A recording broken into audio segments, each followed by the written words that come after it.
నేను ఈరోజు 6వ అధ్యాయం 6వ వచనం ఆధారంగా ఒక్క తలంపు మీ ముందు పెట్టాలని కోరుతున్నాను. అదేంటంటే, మూసిన తలుపుల వెనకాల దాగి ఉన్న 4 ఆశీర్వాదాలు చెప్తాను. 4 blessings behind closed doors. ఇది రాత్రి నా సందేశం.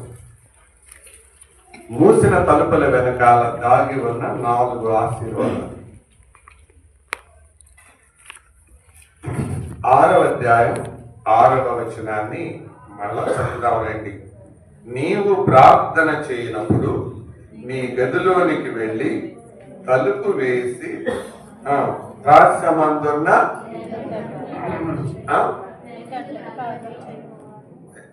నీ తండ్రికి ప్రార్థన చేయి.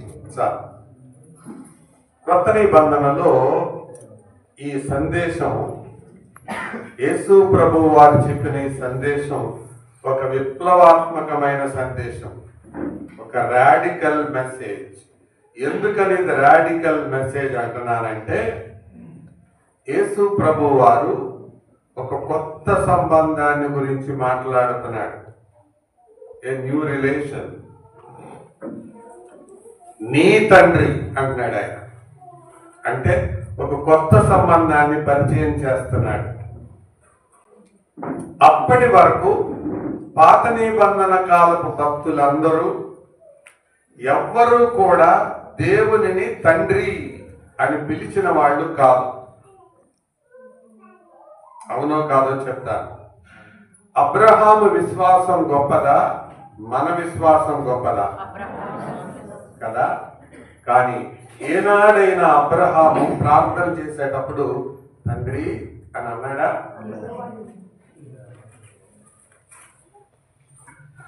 మోషే సాత్వికం గొప్పదా, మన సాత్వికం గొప్పదా?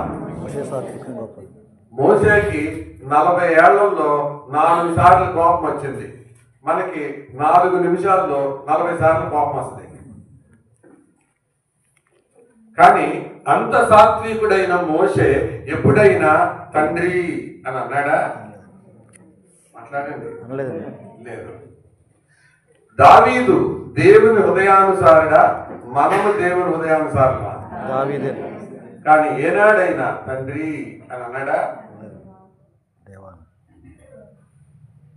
కానీ యేసు ప్రభు సందేశాన్ని ఎలా మొదలు పెడుతున్నాడు తెలుసా?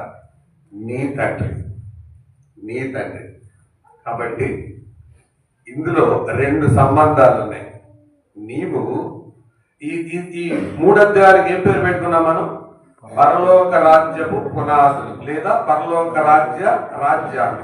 కాబట్టి పరలోకంలోకి వెళ్ళాలంటే ముందు నీకు సంబంధం ఏర్పడాలి. సంబంధం ఏర్పడకుండా అందులోకి వెళ్ళలేము. కాబట్టి సంబంధం ఏ సంబంధం?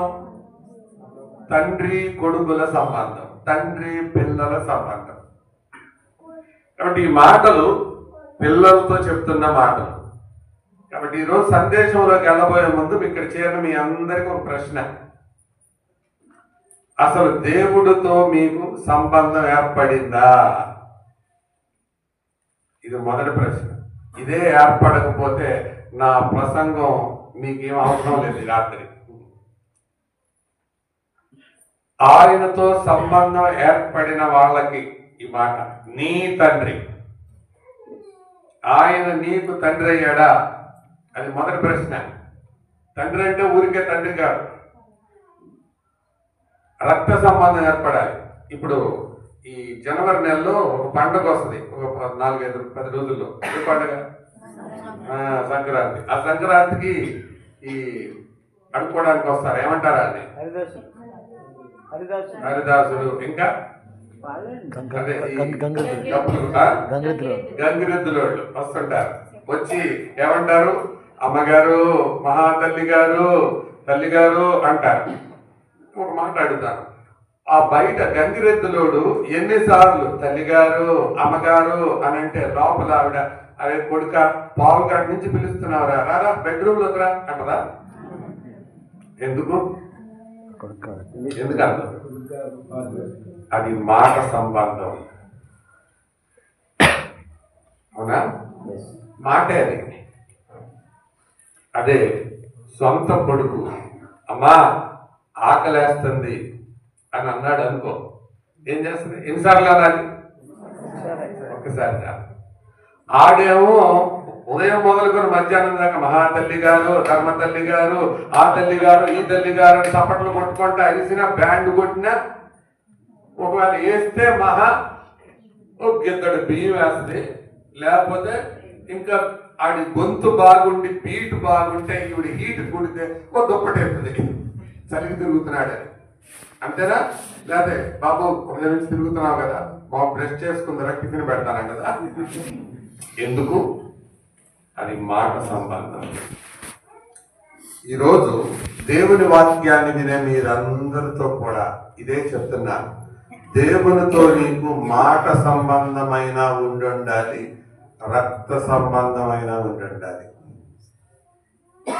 అది ఏ సంబంధమో తేల్చుకో, తర్వాత వాక్యంలోకి వెళ్దాం. ఆయనతో రక్త సంబంధం ఏర్పడకపోతే ఈ సంక్రాంతి కాలంలో వచ్చే హరిదాసుకి, గంగిరెద్దుడికి నీకు పెద్ద తేడా ఏమి లేదు. ఇక్కడ గంగిరెద్దులు బ్యాట్స్ ఉన్నట్టు అన్నమాట లెక్క. యేసు ప్రభువుతో రక్త సంబంధం ఏర్పడకపోతే అని కూడా అంటాడు, తండ్రి యేసయ్య, తండ్రి నాయన అని మాట అనొచ్చు.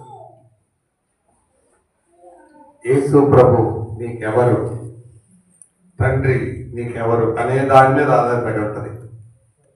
నేను 7వ తరగతి చదివేటప్పుడు యేసు క్రీస్తును నా స్వంత రక్షకుడిగా అంగీకరించాను. అంటే 7వ తరగతిలో ప్రభు నమ్ముకున్నాను నేను. దేవుని వాక్యాన్ని విన్నప్పుడు, అప్పుడు దాకా అలవాటుగా చర్చికి వెళ్ళేవాడిని, పాటలు పాడేవాడిని, వాయిద్యాలు వాయించేవాడిని. కానీ ఆ రాత్రి వాక్యం ఏంటోగా భయం కలిగింది. అప్పుడు నమ్ముకున్నాను. 10వ తరగతిలో సండే స్కూల్ టీచర్ని అయ్యాను. బాప్తిస్మం తీసుకున్నాను. ఒక బాధ్యత గల సంఘ సభ్యునిగా కొనసాగాను. తర్వాత కొద్ది కాలం ఉద్యోగం చేశాను. తర్వాత రాజీనామా చేశాను. ఇప్పుడు దేవుని సేవకునిగా ఉన్నాను. దానికి కారణం ఒక దినం తండ్రిగా దేవుడు నాకు మారిన ఒకరోజు గుర్తుంది. నీకున్నా ఆయనతో రక్త సంబంధం ఏర్పడాలంటే ఒకటే సూత్రం. నేను రెఫరెన్స్ చెప్తాను. మీలో ఎంతమంది సేవకులు మాట్లాడద్దు, విశ్వాసులు మాట్లాడండి. యోహాను సువార్త 1:12 చూడకుండా అన్నా. మీరు బైబిల్ చూస్తున్నారు. సేవకులు కాదు, విశ్వాసులు. వాళ్ళు చెప్పకపోతే అప్పుడు సేవకుల దగ్గరికి వెళ్దాం. ఎవరు చెప్పలేరా? సరే, సేవకులు చెప్పండి. సరే, చూసి చెప్పండి. తన్ను ఎందరు అంగీకరించరో వారందరికీ, అనగా తన నామమందు విశ్వాసముంచు వారికి దేవుని పిల్లలగుటకు ఆయన అధికారమా, అవకాశమా? అధికారానికి అవకాశానికి తేడా ఏంటి?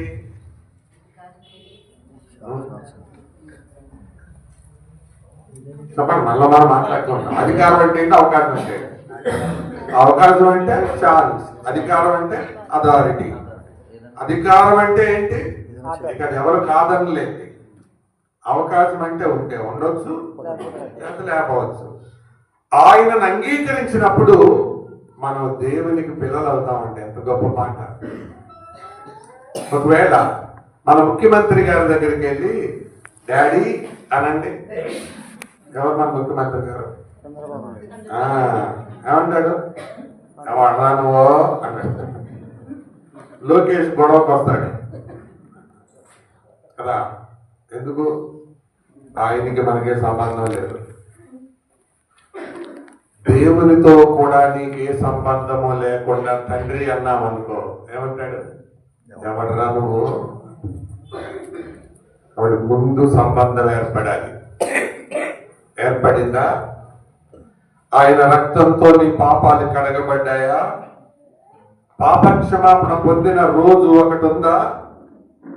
మారు మనస్సు పొంది బ్రతుకును మార్చుకున్న రోజు ఒకటి ఉందా?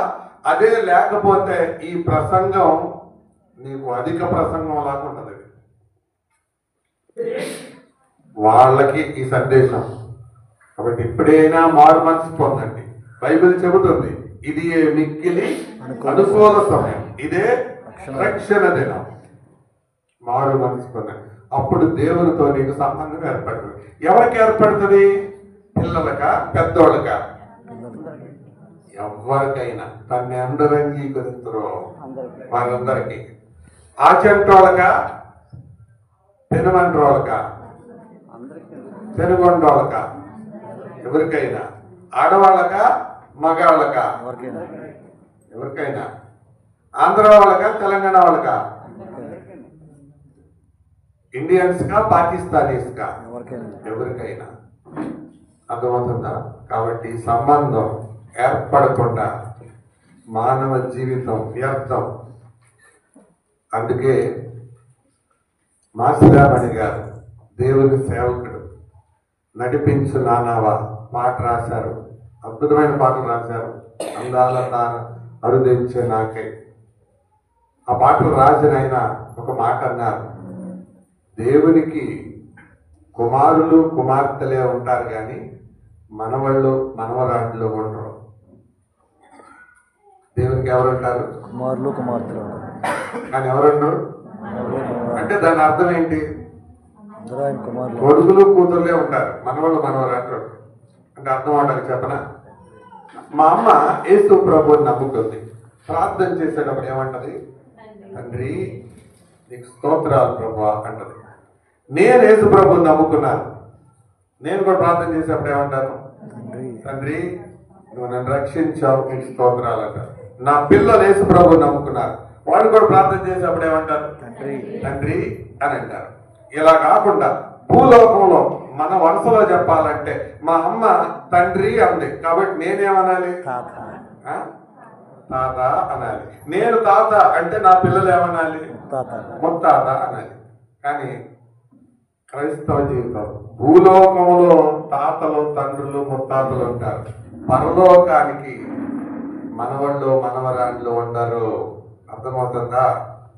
కాబట్టి ఇక్కడ ఉన్న మిమ్మల్ని అందరినీ ఒక మాట, రక్షణ పొందారా? ఇది మొదటి ప్రశ్న. ఇది లేకపోతే ఈ ప్రసంగం వినైనా మారు మనసు పొందండి. ఈ రాత్రైనా ప్రభువుని నమ్మండి. ఇప్పుడైనా యేసుక్రీస్తునందు విశ్వాసం ఉంచండి. అప్పుడు మీరు ఆయన పిల్లలు అవుతారు. ఎంత గొప్ప భాగ్యం!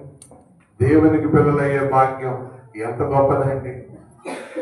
వాళ్ళకి చెప్తున్నాడు ఈ మాట. సరే, వాళ్ళకు కూడా ఈ ఆశీర్వాదాలు ఏమున్నాయో నేను చెప్పడానికంటే ముందు యేసు ప్రభు ఈ మాట పలికేటప్పుడు ఆయన మనస్సులో అప్పటికే దాన్ని పాటించేవారు పాత నిబంధనలో ఉన్నారు, తర్వాత పాటించిన వారు కూడా ఉన్నారు. అందుకనే ఈ 4 ఆశీర్వాదాలు అన్నాను కదా. పాత నిబంధనలో 2 చూపిస్తాను, కొత్త నిబంధనలో 2 చూపిస్తాను. జాగ్రత్తగా మనసు పెట్టి ఆలకించండి.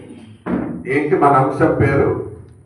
మూసిన తలుపుల వెనకాల దాగి ఉన్న 4 ఆశీర్వాదాలు. నంబర్ 1, మొదటిది రాజుల 2వ గ్రంథం 4వ అధ్యాయం 33వ వచనం. బైబిల్ని జాగ్రత్తగా చూడండి. 2వ రాజుల గ్రంథం 4:33. చదవండి బిగ్గరగా, స్పష్టంగా, అందరికీ వినపడేలాగా స్పష్టంగా. తానే లోపలికి పోయి వారిద్దరే లోపల నుండగా తలుపు వేసి ఏం చేసి? ప్రార్థన చేయడానికంటే ముందు ఏం చేశాడు? తలుపు వేశాడు. సరే, ఇది చేసింది ఎవరు? ఎలీషా. ఈ సందర్భం ఏంటంటే ఎలీషా షూనేము అనే పట్టణానికి వెళ్ళినప్పుడు అక్కడ ఒక గనురాలు అతన్ని చేర్చుకుంది. వచ్చినప్పుడల్లా ఆ ఇంటికి వచ్చి భోజనం చేస్తూ వెళ్తుండేవాడు. ఎలీషా తన దాసుడైన గేహజీని పిలిచి, అరే, అసలు ఆవిడెవరో మనమెవరో, మన పట్ల చాలా ప్రేమ ఆప్యాయత కనపరుస్తుంది కదా, ఈమెకు ఏదైనా మన ద్వారా మేలు కలుగుతుంది, ఏం అవసరం ఉందో కనుక్కుంటారా అని పంపిస్తాడు. ఆయన వెళ్ళి అడుగుతాడు. ఆవిడ ఏమంటది, నేను నా స్వజనుల మధ్య కాపురం ఉన్నాను అని అంటది. నాకేం అక్కర్లేదు అంటది. కానీ ఈ మనిషి ఎలాంటి వాడు అంటే ఆవులు ఇస్తే పేరుని లెక్క పెట్టేవాడు. అందుకని వచ్చి ఏం చెప్తారంటే, అయ్యా ఆవిడ నాకంది, కానీ ఆవిడ పిల్లలు లేరు, పుడతారని ఆశ కూడా లేదు, ఎందుకంటే పెనిమిటి ముసలాడు అని చెప్తాడు. వెంటనే ఎలీషా, మీదటికి సంవత్సరాన నీ కౌగిట కుమారుడు ఉంటాడు అని చెప్పాడు. ఉన్నట్టుగానే బిడ్డ పుట్టాడు. వృద్ధాప్యంలో పుట్టాడు. చాలా కాలం తర్వాత పుట్టినందువల్ల అల్లారబొద్దుగా పెంచారు. పెరిగాడు, పెద్దవాడయ్యాడు. ఒక దినాన తండ్రి పొలములో ఉండగా నాన్న దగ్గరికి వెళ్ళాడు. బహుశా అది వేసవి కాలం అనుకుంటా, వడదెబ్బ కొట్టినట్టుంది, తలకాయ తిరుగుతుంది. మధ్యాహ్నం సమయానికి నా తల పోయేనే అని వాడు ఏడ్చాడు. అప్పుడు తండ్రి ఒక పని వాడినిచ్చి తీసుకొని వెళ్ళి అమ్మకి అప్పగించినారా అన్నాడు. అది తీసుకొచ్చి అమ్మగారికి అప్పగించాడు. తొండ మీద పండుకోబెట్టుకుంది. సాయంత్రానికి బిడ్డ చచ్చిపోయాడు. బాధేసింది. ఆ శవాన్ని తీసుకొని వెళ్ళి దైవజనుడు కొరకు కట్టించిన మేడగదిలో పెట్టించి తలుపేసేసి భర్తకి కబురు చేసి, నేను దైవ సేవకుల దగ్గరికి వెళ్ళొస్తాను అని అంది. అప్పుడు ఆయన అన్నాడు, పండగ కాదు కదా, స్పెషల్ మీటింగ్ కూడా కాదు కదా, అమావాస్య కూడా కాదు కదా, ఏం చేస్తావు అన్నాడు. నేను పోయి రావడం మంచిది అంది. సరే వెళ్ళిరా అన్నాడు. వెళ్ళి ఆమెతో మాట్లాడింది, రమ్మని చెప్పింది. స్టోరీ అంతా కట్ షార్ట్ చేసి చెప్తున్నాను. వెనక్కి వచ్చేటప్పటికి శవం గదిలో ఉంది. నా ప్రశ్న ఏంటంటే, శవం ఇంట్లో ఉన్నప్పుడు ఒంటరిగా ఏ మనిషి అయినా లోపలికి వెళ్ళగలరా? ఎందుకు? భయం. అందుకనే చచ్చిపోగానే ముందు వరండాలో పెడతారు. వరండా నుంచి 6 బయట పెడతారు. 6 బయట నుంచి రోడ్డు ఇంటి బయట పెడతారు. అక్కడి నుంచి ఊరు బయటకు తీసుకెళ్తారు. కానీ ఈ లోపలికి ఎలీషా ఒంటరిగా వెళ్ళాడు. వెళ్ళి ఏం చేశాడు? ప్రార్థన చేశాడు. తలుపు వేసి ప్రార్థన చేశాడు. దీని యొక్క ఆత్మీయమైన అర్థం ఏంటంటే, మన ఇంట్లో కూడా చచ్చిపోతే ఇలా చేయమని కాదు. మన ఇంట్లో ఆత్మీయంగా చచ్చిపోయిన శవాలు కొన్ని ఉన్నాయి. మన ఇళ్ళల్లో కూడా శవాలు ఉన్నాయి. మా ఇంట్లో శవాలు అంటే ఏంటండి, మీరు మధ్యుండే మాట్లాడుతున్నారా అని అంటారేమో.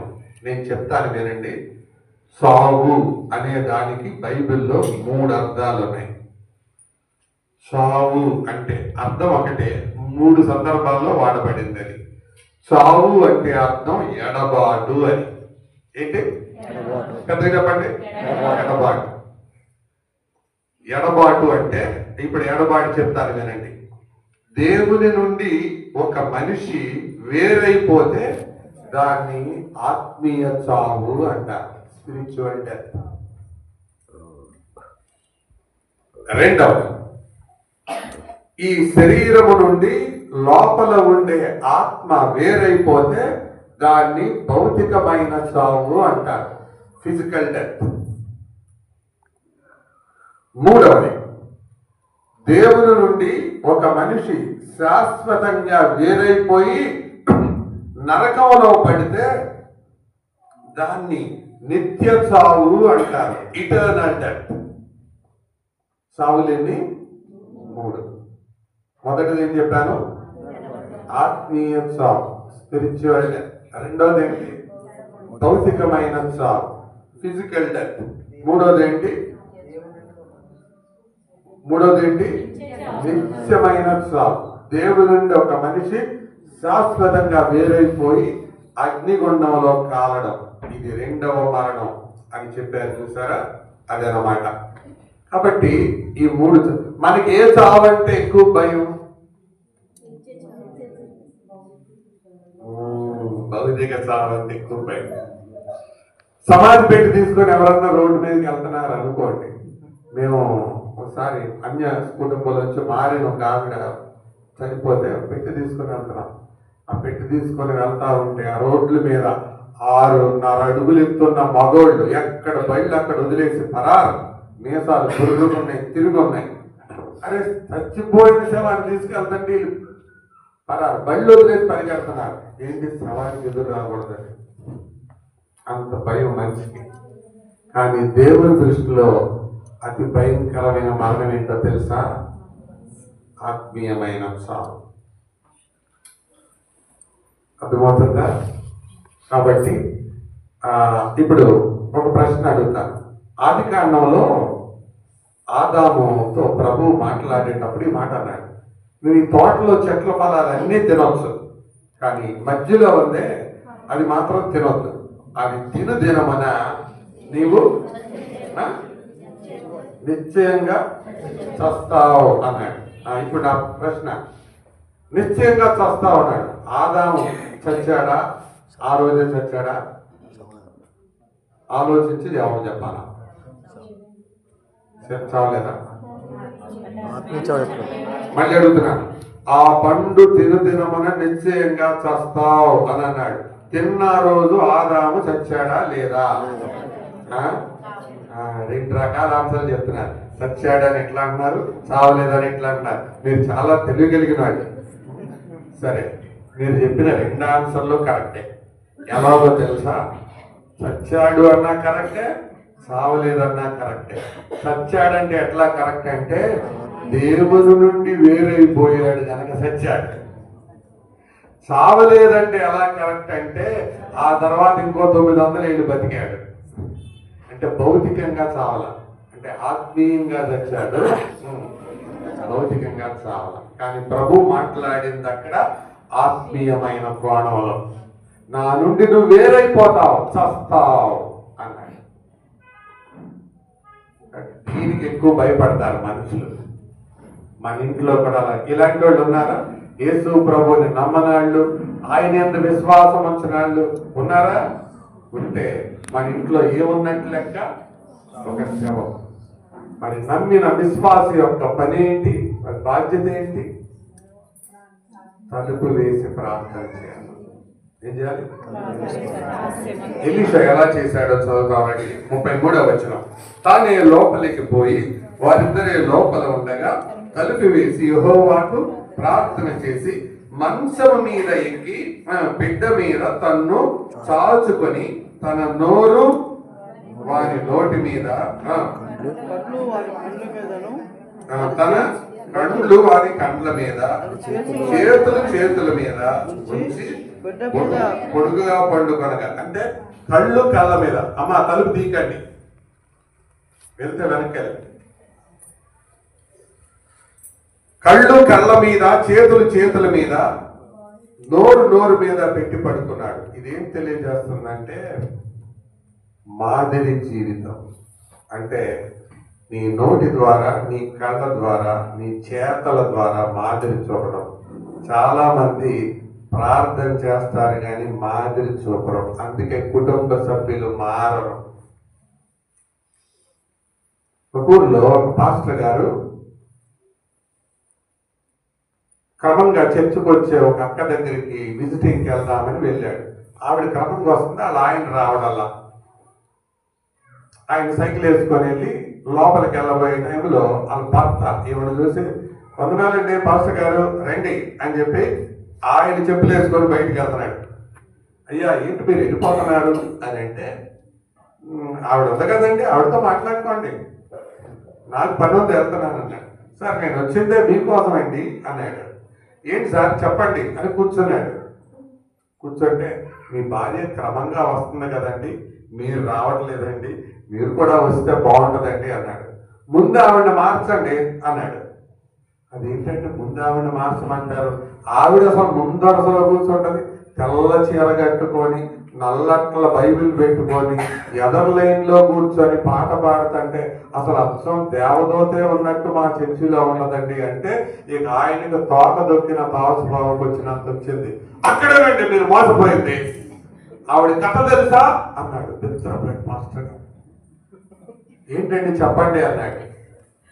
ఆవిడ మందిరమే దూత్ హై గర్మే భూత్ హై అన్నాడంట. మందిరంలో దేవదూత, ఇంట్లో దెయ్యం దూత. ఇక్కడ నవ్వుతున్నారు కానీ ఎంతమంది ఉన్నారు అలాంటి మాస్టర్ గారికి అర్థమైంది. ఆదివారం చర్చకొచ్చే టైంకి వెనకాల నిలబడి, అమ్మా ఈరోజు చర్చవడానికి వెళ్ళబాకు, నీతో నేను కొద్దిసేపు మాట్లాడాలి అని. అంత అయిపోయింది. ఆరాధన అయిపోయాక వెనక్కి వెళ్ళేటప్పుడు అన్నయ్య గారు ఏంటి నన్ను ఆపారు, ఈరోజు మాట్లాడాలన్నారు అని అంటే అప్పుడు ఆవిడ చెప్పింది, ఏంటమ్మా మీ ఆయనతో మాట్లాడితే అంత కఠినంగా మాట్లాడుతున్నాడు, ఏంటి సమస్య అంటే, ఏమో అన్నయ్య గారు నేను కూడా చెబుతుంటానండి. అప్పుడు ఏం చెబుతావమ్మా అంటే, యేసు ప్రభువుని నమ్ముకో లేకపోతే నరకంలో కాలుతావు అంటారు. మరి ఆయన ఏమంటాడమ్మా అంటే, నేను నరకంలో కాలితే నీ కళ్ళు చల్లగా ఉంటాయా అంటాడు. యేసు ప్రభువుని నమ్ముకో లేకపోతే యాక్సిడెంట్ అవుద్ది అంటదంట. నాకు యాక్సిడెంట్ అయితే నువ్వు ఇంకొకటి చేసుకుందామనే అంటే, అదేనమ్మా నువ్వు చేసే పొరపాటు. అందుకే బైబిల్ చెబుతుంది వాక్యం చెప్పద్దు. ఇలాంటి వాళ్ళకి పేతురు అని చెప్పాడమ్మా మొదటి పత్రిక 3వ అధ్యాయంలో, వాక్యం లేకుండానే మీ పవిత్ర భయముతో కూడిన మీ పవిత్ర ప్రవర్తనను బట్టి మీ భర్తను రాబట్టుకోవచ్చని అన్నాడమ్మా. కాబట్టి ఈ రోజు నుంచి ఆయన ముందు వ్యతిరేకంగా మాట్లాడొద్దు, ఆయనతో ప్రతికూలంగా మాట్లాడొద్దు. జాగ్రత్తగా తగ్గించుకో, ఆయన ఏదన్నా అన్నాడా సహించుకో అని చెప్పాడంట. సరే అన్నయ్య గారు అని చెప్పి ఇంటికి వెళ్ళింది. పాపం రోజు వచ్చే టైం కంటే ఆలస్యంగా రావడాన్ని బట్టి ఆకలేసి పచ్చడన్నా వేసుకొని తిందాం, ఈ మనిషి రాలేదని చెప్పి పచ్చడన్నా తీసుకుందామని బీరువా తీసి జాడీ చేస్తున్నాడంట. తీసే టైంలో అప్పుడే ఎంటర్ అయింది, ఎంటర్ ద డ్రాగన్ లాగా. ఏమండి అందట. అనగానే అమాంతాన పచ్చడి జాడి అమాంతకు వదిలేశాడు. మన కింద పడి పెట్టిపోయాడు. ఆయన చేసిన మొదటి పని ఏంటంటే 2 చెవులు మూసుకున్నాడు. మళ్ళీ జిఎస్ఎల్ ఆసుపత్రి అంటదా లేకపోతే రమేష్ హాస్పిటల్ అంటదా ఈ శాపనార్థాలు పెడతదని దగ్గరకు వచ్చి నన్ను క్షమించండి అన్నంట. ఆయన చెవులు ఇలా పట్టుకొని ఏంటి మళ్ళీ చెప్పు అన్నాడంట. అంటే జీవితంలో మొదటిసారంట క్షమాపణ అడగడం ఆవిడ. కొంతమంది ఆడవాళ్ళు అంతే, వాళ్ళు తప్పు చేసిన భర్తే క్షమాపణ అడిగేలాగా సీను సృష్టిస్తారు. ఇక భర్తే తప్పు చేస్తే ఎడుగుడి చెప్పేదాకా వదిలిపెట్టరు అనుకోండి. నన్ను క్షమించండి అన్నట్ట. మీరేం ఎత్తొద్దండి, నేనే ఎత్తుతాను, మీకు వంట చేస్తాను, కలిసి భోజనం చేద్దాం అన్నట్ట. భోజనం చేసేటప్పుడు ఈవిడిలో వచ్చిన ఈ మార్పు, ఆ క్రితం వారంలో పాస్టర్ గారితో చెప్పిన కఠినమైన మాటలు ఇవన్నీ జ్ఞాపకం వచ్చి ఈ ఈవిడిలో ఏదో తేడా వచ్చింది అని పాస్టర్ గారితో ఏదో గబగబా మాట్లాడేశాడు. కానీ ఆయనకు కూడా మనసులో ఆలోచన పెట్టింది. భోజనం చేసేటప్పుడు అడిగాడట, పాస్టర్ గారు మొన్న వచ్చినప్పుడు నేను కొంచెం కోపంగా మాట్లాడాను, కానీ నాకు కూడా యశ్ప్రభు అంటే అన్నానే చర్చికి రావాలని ఉంటే రావచ్చా అన్నాడంట. అప్పుడు ఆవిడ అందంట, ఏమండి నాకు లాంటి తెలివి తక్కువదే మారితే ఇలాగుంది, అసలు మీకు లాంటి తెలివి కలిగినోడు మారితేనా ఆ చెట్టే మారిపోదు అందంట. 2వ వారం తర్వాత వారం పెందలాడి లేచి రెడీ అయిపోయి ఏంటి నువ్వు ఇంకా రెడీ అవ్వలేదా అన్నాడంట. ఆయన వెనకాల ఆవిడ వెనకాల బుద్ధిగా నువ్వు ముందు పడ నేను తర్వాత వస్తాను అని చెప్పి వెనకాల నడుచుకుంటూ వెళ్ళి క్రమంగా ఒక 5-6 వారాలు వెళ్ళి వాక్యం విన్న తర్వాత ఇద్దరు కలిసి వెళ్ళటం మొదలు పెట్టారు. 1 సంవత్సరానికి బాప్తిస్మం తీసుకొని ప్రభు బిడ్డయ్యాడు. ఆత్మీయంగా చచ్చిపోయిన భర్తను బతికించుకుంది. తర్వాత నిలబడి సాక్ష్యం చెప్పాడంట, ఈవిడ నాకు భౌతికంగా భార్యే కానీ ఆత్మీయంగా నాకు తల్లి అన్నాడంట.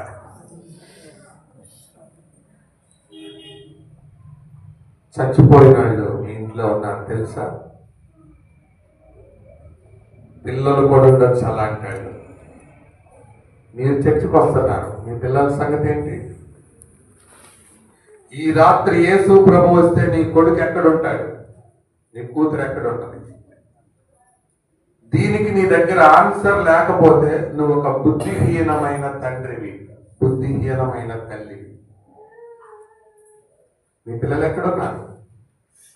వాళ్ళు చచ్చిపోయిన స్థితిలో ఉంటే ఎట్లా?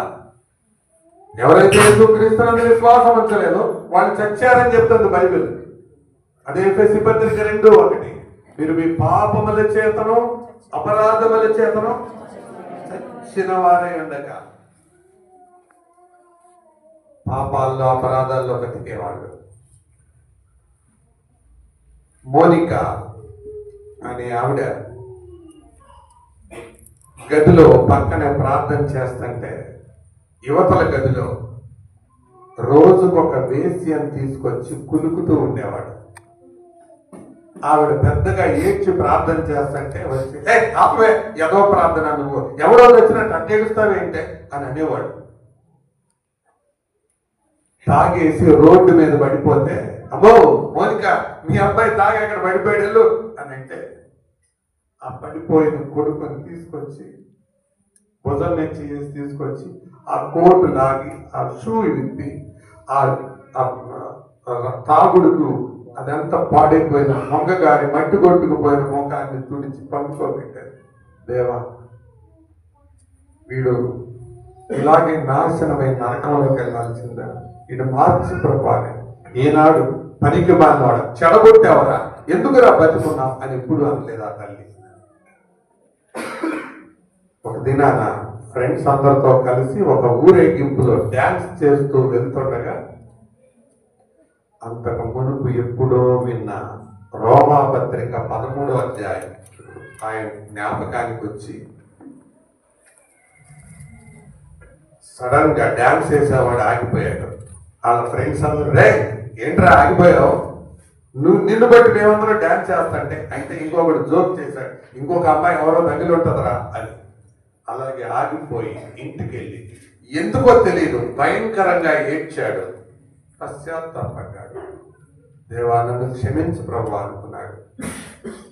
నేను చెప్పే ఈ వ్యక్తి పేరు ఆగస్టీన్, ఆ తల్లి పేరు మోనిక. ప్రార్థనా యోధులు అని కొంతమంది ఇళ్లలో వాళ్ళ మీద గోడ మీద పెట్టుకుంటారే, దాంట్లో ఈ ప్రార్థన గురించి పలికే మాటల్లో ఇతని మాట కూడా ఉంటది. ఇతని మాట ఏంటో తెలుసా? నా తల్లి యొక్క కన్నీటి ప్రార్థన ప్రవాహములో పరలోకపు సింహాసనం దగ్గరికి కొట్టుకొని వచ్చిన పాపిని నేను. ఒక తల్లి యొక్క ప్రార్థన భక్తి అదిగా మార్చింది. మీ కుటుంబాల్లో ఉన్న శవాల సంగతి ఏంటి? ఈ రాత్రి యేసు ప్రభు రాకడొస్తే వాళ్ళ పరిస్థితి ఏంటి ఆలోచించండి. కాబట్టి తలుపు వేసి ప్రార్థన. మూడవది, మా తల్లి కూడా ముందు మా అమ్మే యేసు ప్రభు నమ్ముకుంది, తర్వాత మా నాన్న ప్రభు నమ్ముకున్నాడు. చర్చికి వెళ్దాం రండి అని అంటే ఆయన ఎంత లాజిక్ మాట్లాడేవాడో తెలుసా? చర్చిగా నేనెందుకు, చదువు రానోడు బడికి వెళ్ళాలి, ఆరోగ్యం బాగానోడు ఆసుపత్రికి వెళ్ళాలి, పాపం చేసినోడు చర్చికి వెళ్ళాలి. మీరందరూ చేశారు కాబట్టి మీరు పోండి, నేనేం పాపం చేయలేదు అనేవాడు. అలాంటి ఆయన ఒకనొక దినం ఎప్పుడు ఆమెను నాన్న ఎప్పుడు తోలనాడలేదు. ఆవిడ ఆఫ్ చేసి స్విచ్ ఆఫ్ చేయండి. రాదు. ఒక దినం మా అమ్మ ఇంటికి వచ్చే టైంకి మా నాన్న మోకాళ్ళ దండేసి చేతిలో ఒక పుస్తకాన్ని పెట్టుకొని, దేవా దుష్టుడిని ప్రభా, నా భార్యని చాలా కఠినంగా మాట్లాడేవాడిని ప్రభా, నన్ను క్షమించు ప్రభా అని ఏడుస్తున్నాడు.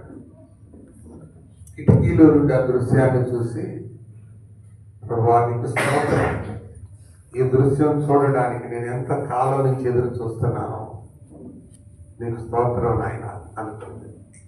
ఆ తర్వాత మారు మనసు పొంది దేవుని బిడ్డయి అద్భుతమైన పాటలు రాశాడు. సమయం ఉంటే ఆయన రాసిన ఒక పాట నేను పాడి వినిపించుతున్నాను, కానీ సమయాన్ని బట్టి నేను పాడలేదు. ఆంధ్రప్రదేశ్లో విరివిగా పాడే పాటలు, అసలు ఈ పాటల ద్వారానే దేవుని సేవకులు ప్రకాష్ గారు మాకు పరిచయం అయ్యారు. ఈ పాట రాసిన ఆయన ఎవరో చూడాలి అని అనుకునే క్రమంలో ఆయన మాకు పరిచయం అయ్యారు. నాన్న పాట ఆయన మాకు పరిచయం చేసింది. ఒక భార్య యొక్క విశ్వాసం, తలుపు మూసి ప్రార్థన చేయడం నేర్చుకోండి. మొదటి ఆశీర్వాదం మరణంపై జయం. ఏంటి ఇది? మొదటి తలుపు వేసి ప్రార్థన చేస్తే మరణంపై జయం వస్తుంది. రెండోది చెప్తాను, ఇదే 4వ అధ్యాయం 2వ వచనానికి రండి. 4:2 ఎలీషా, నా వలన నీకేమి కావాలనో, నీ ఇంట్లో ఏమి ఉన్నదో అది నాకు తెలియజెప్పమనను. అందుకనే నీ దాసురాలైన నా ఇంటిలో నూనె కొండ ఒకటి ఉన్నది, అది తప్ప మరేమీ లేదని. 3వ వచనం, అతడు నీవు బయటికి పోయి నీ ఎరుగు పొరుగు వారందరి యొద్ద దొరకగలిగిన వట్టి పాత్రలన్నింటినీ అనుపుచ్చుకొను. అప్పుడు నీవు నీ ఇంటిలోనికి వచ్చి నీవును నీ కుమారులను లోపట నుండి ఏం చేసి తలుపు మూసి. ఇది రెండవది. ఈ సందర్భం ఏంటంటే, అప్పు చేసిన శిష్యుడు ఒక ఆయన చనిపోయాడు. అప్పు తీసుకునేటప్పుడు తీయగుంటది, తీర్చేటప్పుడు చేరుకుంటది. తీసుకునేటప్పుడు తేలిగ్గా ఉంటుంది, తీర్చేటప్పుడు బరువుగా ఉంటుంది. నిజమా కాదా? ఆయన కూడా చేసి చచ్చిపోయాడు పాపం. ఈ చనిపోయిన స్థితిలో ఉన్న ఈ మనిషిని చచ్చిపోగా ఏం చేయాలో అర్థం కాల. అయితే ఈ అప్పించిన ఆయన చాలా కాలం మర్చిపోయాడేమో అనుకోండి, కానీ ఒకరోజు సడన్ గా వచ్చి తలుపు కొట్టాడు. ఏంటండి, మీ ఆయన అప్పుడు డబ్బులు తీసుకున్నాడు కదా, ఆయన చచ్చిపోయాడు కదా, అదే నీ కొడుకులు ఉన్నారు కదా, వాళ్ళు చిన్నపిల్లలండి, వాళ్ళు ఏం చేస్తారు? నువ్వు ఈ మాట అంటావనే నేను సచివాలయానికి వెళ్ళి వాళ్ళు ఎప్పుడు పుట్టారో డేట్ ఆఫ్ బర్త్ సర్టిఫికేట్ తీసుకొని వచ్చాను. ఎందుకంటే యూదులకు ఒక సంస్కృతి ఉన్నది, ఎవరైనా అప్పు చేసి చచ్చిపోతే వాళ్ళకి 18 సంవత్సరాల వయసు వచ్చినప్పుడు ఆ మగ పిల్లలను తీసుకొచ్చి పనిలో పెట్టుకొని అప్పు తీరేదాకా వాళ్ళతో పని చేయించుకోవచ్చు. కాబట్టి ఆ రోజు వచ్చాడు అన్నమాట ఆయన. వెంటనే ఆవిడ అంతే, అయ్యా నాకు కొద్దిగా టైం ఏమండి అని దైవజనుడి దగ్గరికి వెళ్ళింది, ఎలీషా దగ్గరికి. ఎలీషా ఏమన్నాడు? అమ్మా, నా వల్ల నీకేం కావాలి అన్నాడు. అయ్యా ఇది సంగతి అంది. అప్పుడే ఆయన ఏమన్నాడు తెలుసా? ఆ మాటే మనం చదివాం. 2వ వచనం, ఎలీషా నా వలన, అందరూ కలిసి చదవండి. ఎలీషా నా వలన నీకేమి కావాలను, నీ ఇంటిలో ఏమి ఉన్నదో. ఈ మాట ఎక్సలెంట్ పదం. నా వల్ల నీకేం కావాలి, నీ ఇంటిలో ఏమి ఉన్నదో. అందరు చెప్పండి అన్నమాట.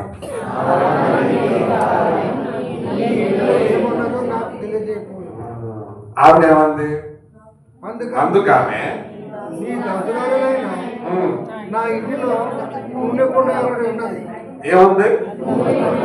తర్వాత అది అది తప్ప మరి ఏమీ లేదని. ఏంటది? ఇప్పుడు నా వైపు చూడండి. ఏముందో ఆయన ఇంట్లో? కొండ, నూనె కొండ ఒకటే. తెలుగులో నూనె కొండ అని ఉంది, కానీ ఇంగ్లీష్లో ఏముంటది అంటే ఫ్లాస్క్ ఆఫ్ ఆయిల్ అని ఉంటది. అంటే ఒక ఫ్లాస్క్, నూనె ఫ్లాస్క్. అంటే మొత్తం అన్ని అమ్ముకున్నారు. బెడ్ అమ్ముకున్నారు, నెక్లెస్ అమ్ముకున్నారు, ఫ్రిడ్జ్ అమ్ముకున్నారు, టీవీ అమ్ముకున్నారు, ఉంగరం అమ్ముకున్నారు, అన్నీ అమ్మేసుకున్నారు. డైనింగ్ టేబుల్ అమ్ముకున్నారు, కుర్చీలు అమ్ముకున్నారు, ఇంకేం లేవు. కొండ ఒకటే ఉంది. ఈ కొండ ఎందుకు ఉందంటే ఇది తరతరాల నుంచి, వాళ్ళ తాత ముత్తాతల నుంచి యూదులు వారి యొక్క దేహాన్ని అభిషేకించుకోవడానికి ఉండే ఒలీవ నూనె యొక్క బుద్ధి అన్నమాట. అన్నీ అమ్ముకున్నారు, కానీ ఇది ఒకటి అమ్ముకోవాలి. అది ఫ్లాస్క్ ఆఫ్ ఆయిల్ అని చెప్పారు. అంటే నూనె ఫ్లాస్క్ అని. ఫ్లాస్క్ లో ఎంత పడుతుందమ్మా? 10 లీటర్ల ఫ్లాస్క్ ఎంత పడుతుంది? 1 లీటర్ పడుతుంది, హాఫ్ లీటర్, 1 లీటరో లీటరో పడుతుంది. ఇప్పుడు ఎలీషా ఏమంటున్నాడు? నువ్వు వెళ్ళి దొరకగలిగిన కొండలన్నీ తీసుకురా. కొండలు అవి అక్కడ పెట్టండి. నువ్వు నీ కొడుకులు లోపల ఉండగా తలుపు వేసుకోండి. ప్రార్థన అన్న పదం లేదు, కానీ అది మనం అర్థం చేసుకోవాలి. ఎందుకంటే కొండలన్నీ అనుకుందాం, ఒక 50-60 కొండలు ఉన్నాయి. చేతులు ఎంత ఉంది? చిన్న ఫ్లాస్క్ ఉంది. ఇది కనుక పోస్తే ఎన్ని కొండలకు వస్తుంది? అసలు ఒక కొండే నిండుద్దో లేదో గ్యారెంటీ లేదు కదా. కాబట్టి వీళ్ళు తప్పకుండా ఏం చేస్తారు? దేవా, దైవజనుడు చెప్పాడు, మేము చేస్తున్నాం. ఇది ఒక్క కొండ కూడా అందుకు రాదు, మాకు తెలుసు. అని ఆయన చెప్పాడు, నీ మీద విశ్వాసం ఉంచి చేస్తున్నాం అని పోస్తారు. ప్రార్థన చేస్తూ పోస్తారు. అలా పోసినప్పుడు ఏం జరిగింది? నూనె అయిపోయిందా? కొండలు అయిపోయినాయా? ఎక్కడ ఉందన్నమాట? 6వ వచనం చదవండి. పాత్రలన్నీ నిండిన తరువాత ఇంకా పాత్రలు తెమ్మని ఆమె తన కుమారుడితో చెప్పగా వాడు మరేమీ లేవని చెప్పాను. ఎంతలో? అంతలో అంటే ఎంతలో? ఈ సౌండ్ అని విన్నాడు. వింది కొండలు.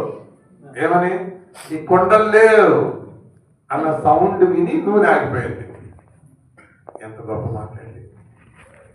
ఫ్లాస్కులో ఉన్న నూనె కుండలన్నీ నిండడానికి సరిపోయింది. కారణం ఏంటి? వారి ప్రార్థన. ఎలాగా? తలుపు వేసి. కాబట్టి దీంట్లో ఏంటంటే మీకు కూడా ఎవరికైనా ఆర్థికపరమైన సమస్యలు, రుణాలు ఉన్నాయా? బావిలో దూకుదాం, ఊరేసుకుందాం, కరెంటు పట్టుకుందాం అనుకోవద్దు. దైవజనుడిని అడగండి, తలుపు వేసి ప్రార్థన చేయండి, ఆయన సహాయం చేస్తాడు. నేను సేవకు వచ్చే నాటికి ఒక 15-20 ఏళ్ళ క్రితం ఇల్లు కట్టి అప్పుడు ఒక 8 లక్షల పైన అప్పు ఉంది. మేము దేవుడేమో సేవకు రమ్మంటున్నాడు. అప్పుడు నేను అనుకున్నాను, దేవా, ఇప్పుడు నేను కనుక సేవకు వస్తే ప్రజలందరూ ఏమనుకుంటారు? అప్పులు తీర్చడానికి సేవకు వచ్చాడు అనుకుంటారు. కాబట్టి నేను నీ సేవ చేయడమే నీ చిత్తమైతే నేను సేవకు వచ్చే టైంకి నా మీద అప్పులు ఏమనకూడదు అని నేను, నా భార్య, నా పిల్లలు, నా తల్లి కలిసి కూర్చొని చేతులు ఇలా పట్టుకొని ప్రార్థన చేశాను.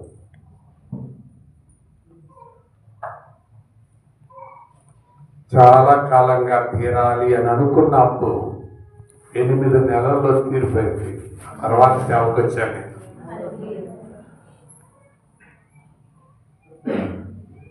యెహోవాకు అసాధ్యమైనది ఏదైనా ఉన్నదా? కాబట్టి చిక్కుల్లో ఉన్నారా? ప్రార్థన చేయండి. రెండవది ఏంటి? రుణంపై జయం.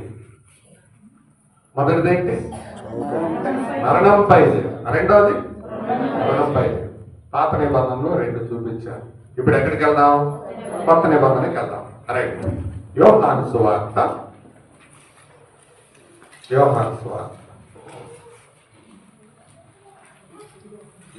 అధ్యాయం 19వ వచనానికి రండి. ఆదివారం సాయంకాలం థ్యాంక్ యూ బ్రదర్, చదవండి. ఆదివారం సాయంకాలమున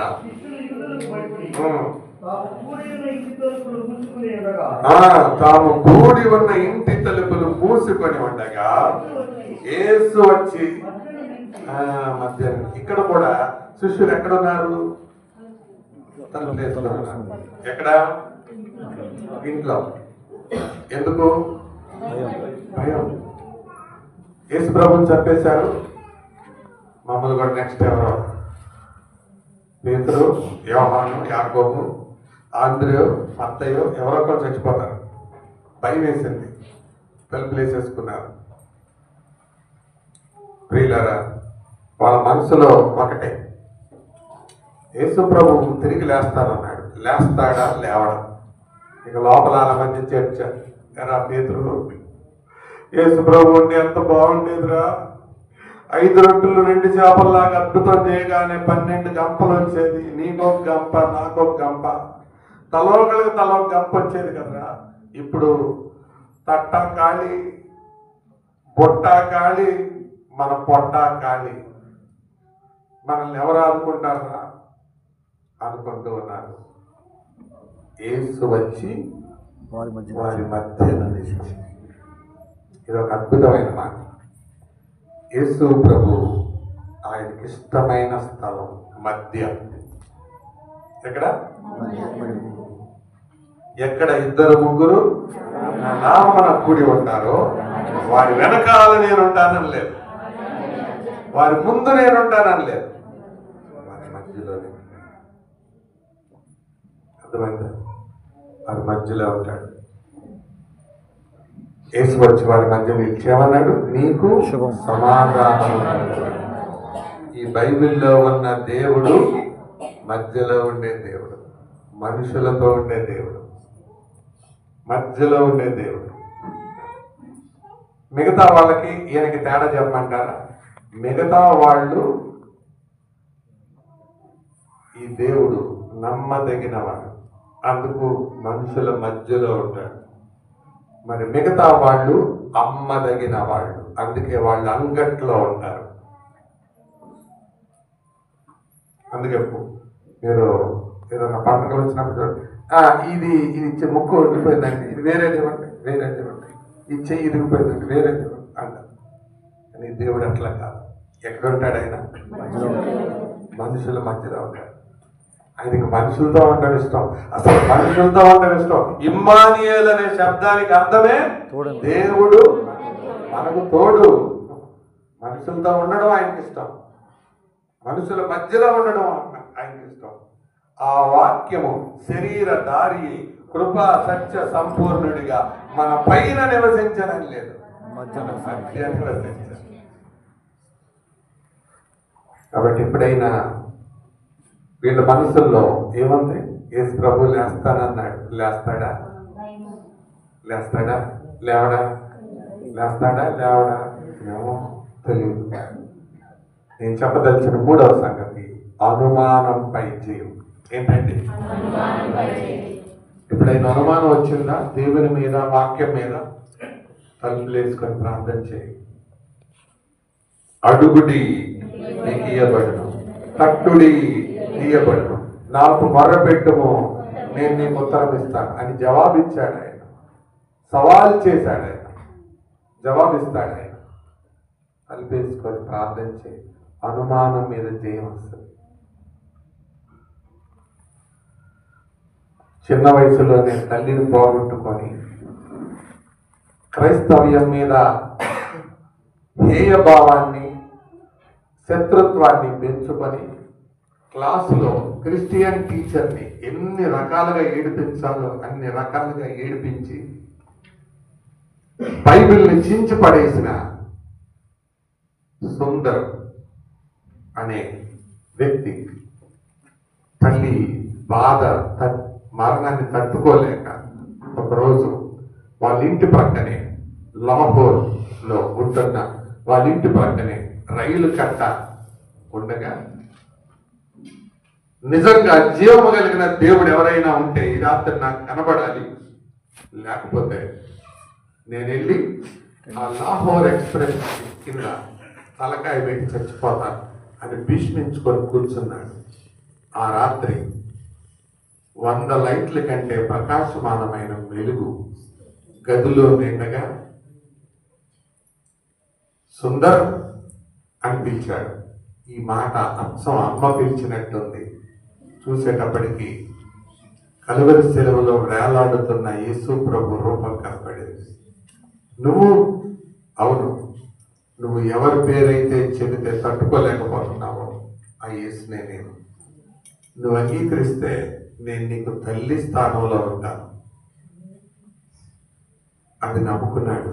ఆ రాత్రి ఆ ప్రభు కోసం తన ఆస్తిని, అంతస్తుని, సమస్తాన్ని వదిలేసి వచ్చాడు. ఇక ఎప్పుడైనా అనుమానం వచ్చిందా ప్రభు మీద, తలుపు వేసి ప్రార్థన చేయి,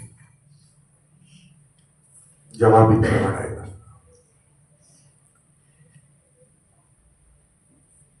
మూడవది అనుమానం పై చేయి. చివరి మాటకి వెళ్తాను. అపోస్తల కార్యాలు 12వ అధ్యాయం. అపోస్తల కార్యముల గ్రంథం 12వ అధ్యాయం 13వ వచనం. అతడు తావాటికి తలుపుకుంటుండగా రోజే ఒక చిన్నది ఆరంభించుకు వచ్చింది. ఎవరో తలుపు తట్టేది? పేతురు. అప్పుడు మిగతా వాళ్ళందరూ ఎక్కడ ఉన్నారు? ప్రార్థన చేస్తున్నారు. 5వ వచనం చూడండి. పేతురు చెరసాలలో కూర్చోబడెను. సంఘమైతే అతని కొరకు ఎట్లా అత్యాశక్తితో దేవునికి. ఎవరికి ప్రార్థన? ఎలా ప్రార్థన చేస్తుంది? అత్యాశక్తితో. ఎక్కడ చేస్తుంది? చెరసాల.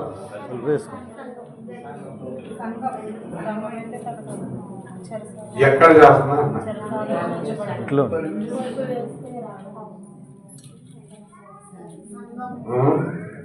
12వ వచనానికి రండి.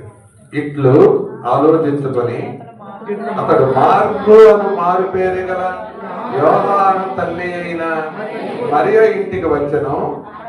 ఎక్కడ ఎక్కడ ఎక్కడ అంటే అది ఎక్కడ జరిగింది? నా ఇంట్లో. తలుపేసుకొని ప్రార్థన చేస్తున్నాడు. యాకోబుని చంపేశారు. పేతురును కూడా చంపుదామని పట్టుకున్నాడు హేరోదు. తెల్లారితో చంపేస్తాడు. సంఘం ప్రార్థన చేస్తుంది. సంఘం మీద బాధ్యత ఉంది, జాగ్రత్త. నేను ఇక్కడ మాట చెప్తాను. నాది కాదు, తలపు ఒక దైవ సేవకుడు ప్రెషస్ సీడ్ అనే మ్యాగజైన్ లో జేబి నికల్సన్ అనే దైవ సేవకుడు రాసిన తలపు, ప్రార్థించని సంఘం యాకోబును పోగొట్టుకుంది, ప్రార్థించే సంఘం పేతురుని సంపాదించుకుంది. సంఘం ప్రార్థించకపోతే కొంతమంది చచ్చిపోతారు. సంఘం ప్రార్థిస్తే కొంతమంది విడిపించబడతారు. సంఘం ప్రార్థించకపోతే కొంతమంది సేవకులు వెళ్ళిపోతారు. సంఘం ప్రార్థిస్తే చచ్చిపోయే సేవకులు, చావు కింద ఉన్న సేవకులు కొంతమంది తప్పించబడతారు. ఇక్కడున్న సంఘాలను నేను మాట్లాడుతున్నాను. మీ సంఘం ప్రార్థించే సంఘమా, పరాస్కాలు ఆడే సంఘమా? మీ సంఘం ప్రార్థించే సంఘమా, సరదాగా ఉండే సంఘమా? ప్రార్థించే సంఘం అయితే మీకు ప్రార్థనా కూటం ఎప్పుడు? సంఘంలో ప్రార్థనా కూటం ఎప్పుడు? మీ సంఘంలో ప్రార్థనా కూటం ఉందా? అసలు ఉందా? ఏ రోజు? ఒక్క ఒక్కరోజు చెప్పదా? ఆదివారం, బుధవారం, ఏ రోజు కూడా తెలియదు. మన ప్రార్థన కూడా చేస్తున్నారండి. బుధవారం, శనివారం, సోమవారం, సోమవారం. సరే, ఎప్పుడో సోమవారం, బుధవారం ఒక్క ప్రార్థనా కూటానికి కూడా మానకుండా వచ్చే వాడిని చేయొద్దంటే ఫోటో తీసి వాట్సాప్లో పెడదాం.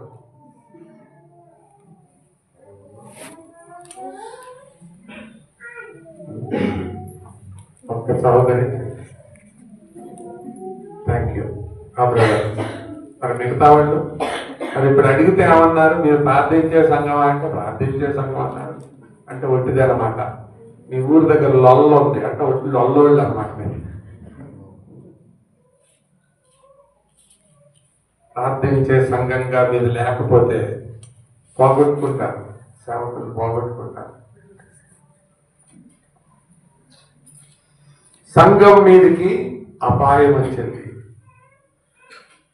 సంఘం ఫ్లెక్సీలు పట్టుకొని తిరగల, ఊరేగింపు చేయల, కానీ ఏం చేశారు? తలుపులు వేసుకొని ప్రార్థన చేశారు. దేవుడు కార్యం చేశాడు. ఇది 4వ ఆశీర్వాదం. అపాయం పై జయం. ఏంటి? 4 చెప్పారు. చెప్పండి. మొదటిది మరణంపై జయం, రుణంపై జయం, అనుమానంపై జయం, అపాయంపై జయం. రైట్. ఇప్పుడు కొద్ది ఇంగ్లీష్ వచ్చిన వాళ్ళ కోసం చెప్తాను. ఇంగ్లీష్లో కూడా పదాలు బాగుంటాయి. మొట్టమొదటి victory over death, victory over death, victory over doubt, victory over danger. 4. ఇంకొక వర్ష చెప్తాను. మొదటి సందర్భంలో మరణంపై జయం పొందడానికి ఎంతమంది ప్రార్థన చేశారు? మీరు విన్నారా లేకపోతే చూద్దాం చూస్తున్నారా? మొదటి సందర్భం అంటే మళ్ళీ సంఘం అంటారు. అమ్మా ఒక్కరే. సో ప్రార్థించిన ఒక్క వ్యక్తి అప్పు నుండి జయం పొందడానికి, రుణం నుంచి జయం పొందడానికి ఎంతమంది ప్రార్థన చేశారు? 2, 1, 5. తల్లి, 2 కొడుకులు. అంటే ఒక్క కుటుంబం. భర్త లేదు కదా. సో ఒక కుటుంబం ప్రార్థించింది. 3వ సందర్భంలో ఎంతమంది ఉన్నారు?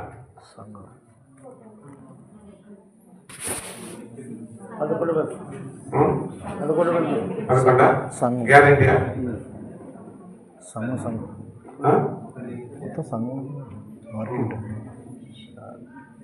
ఆ ప్రభు వచ్చిన మీటింగ్ లో తోమా లేడు, అబ్సెంట్ అయ్యాడు. యోనా చచ్చిపోయాడు ముందే ఊరేసుకొని. అంటే ఎంతమంది ఉన్నారు? సో ఒక సమూహం. చివరి సందర్భంలో ఒక సంఘం,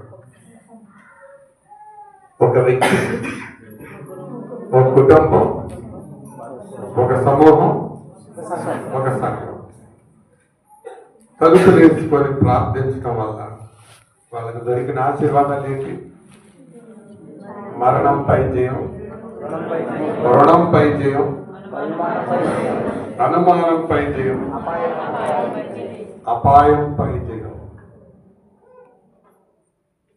ఇప్పుడు చెప్పండి, వీటి మీద జయం రాకపోవడానికి కారణం ఏంటి?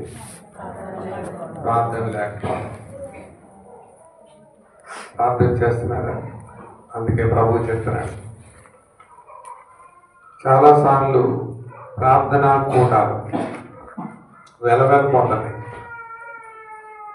అసలు మనుషులు ప్రార్థనా కూటానికి ఎక్కువ వస్తారా, భోజనాల కూటానికి ఎక్కువ వస్తారా? మామూలుగా చెప్పండి. ఈ రాత్రి భోజనాలు ఉన్నాయా? భోజనాలు లేకపోయినా ఈ రాత్రి మేము మీటింగ్కి వచ్చేవాళ్ళమండి అన్న వాళ్ళు ఎంతమంది ఉంటారు? చేతులు ఎంత వద్దలేదు. ఒకవేళ ఈ రాత్రి వాక్యం కాకుండా ప్రార్థన చేద్దాం రండి అని అంటే ఎంతమంది వచ్చి ఉండేవాళ్ళు? ఒట్టి ప్రార్థనకి. కాబట్టి మనం మీటింగ్కి వెళ్ళాలంటే ఏదో ఒక ఆశ ఉండాలి. భోజనం అయినా ఉండాలి, డ్యాన్స్ అయినా ఉండాలి, డబ్బులైనా ఇవ్వాలి, ఏదన్నా ఒక ఆకర్షణ ఉండాలి. కానీ ప్రార్థన పట్ల నీకు ఆలోచన, ఆశ లేకపోతే ప్రమాదంలో చిక్కిపోతాం. అందుకని ప్రభు నేర్పిస్తున్నాడు, నువ్వు ప్రార్థన చేసేటప్పుడు కనిపేసుకో. ఈరోజు నుంచి సాధన చేస్తారా? వ్యక్తిగతంగా చేయడానికి, కుటుంబంగా చేయడానికి, సమూహంగా చేయడానికి, సంఘంగా చేయడానికి. ప్రార్థన కూడడానికి ఎక్కువ మంది వస్తారా? ఆదివారం ఆరాధన కూడడానికి ఎక్కువ మంది వస్తారా? ఏంటో ఆరాధన కూడడానికి ఎక్కువ మంది. ప్రార్థన చేయకుండా ఆరాధన చేసే వాళ్ళంటే దేవుడు ఇష్టపడతారా? మరి తెలిసి కూడా ఎందుకు రావట్లా మీరు? అడిగేవాడు ఎవరు లేక.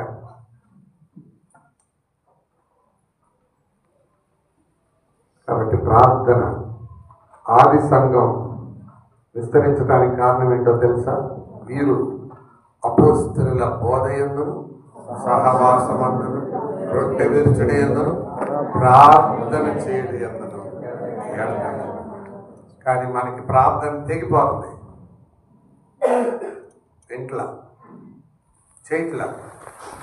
ఈరోజు ఒక తీర్మానం చేసుకుంటారా? వ్యక్తిగతంగా నేను ప్రార్థనలో వెనుకంజ వేయను, కుటుంబంగా ప్రార్థనలో వెనుకంజ వేయను, సమూహంగా ప్రార్థనలో వెనుకంజ వేయను, సంఘ ప్రార్థనలో వెనుకంజ వేయను అని ఒక తీర్మానం చేసుకుంటే మనం ఈ ప్రార్థనలో జయాన్ని చూస్తాం. దేవునికి అసాధ్యమైనది ఏదైనా ఉందా?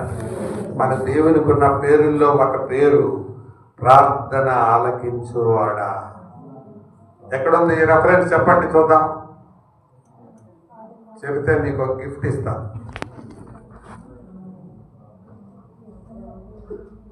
చెప్తారా స్పాట్లో?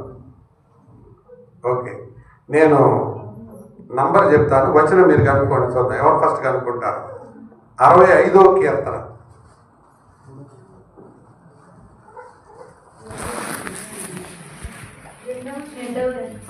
ఎవరు చెప్పారమ్మా? Very good. 2వ వచనం. ప్రార్థన ఆలకించువాడ. దేవునికి ఉన్న పేరుల్లో ఒక పేరు ఏంటో తెలుసా? మనకే పేరు పెట్టచ్చు. ప్రార్థన నిర్లక్ష్యం చేయువాడా. దేవుడి పేరు అది. ఏమని? ప్రార్థన ఆలకించువాడా. దేవుని మందిరానికి ఉన్న పేరు తెలుసా? నా మందిరం ప్రార్థన మందిరం అన్నాడు. దేవుని పేరేమో ప్రార్థన ఆలకించేవాడు, దేవుని మందిరానికి ఉన్న పేరేమో ప్రార్థనా మందిరం. మన పేరు ప్రార్థన నిర్లక్ష్యం చేయవాడు. అందుకే ఈ రాత్రి దేవుడు మన ముందుకి సంగతి తెచ్చాడు. దేవా, ఈ 2026లో ప్రార్థనలో, వ్యక్తిగత ప్రార్థనలో, కుటుంబ ప్రార్థనలో, సమూహ ప్రార్థనలో, సంఘ ప్రార్థనలో మానకుండా ఉంటాను. నీ కార్యాలు చూస్తాను, జయ జీవితాన్ని నేను కోరుకుంటాను అనేవాళ్ళు ప్రార్థన చేయండి. తల వంచండి, ప్రార్థన చేద్దాం.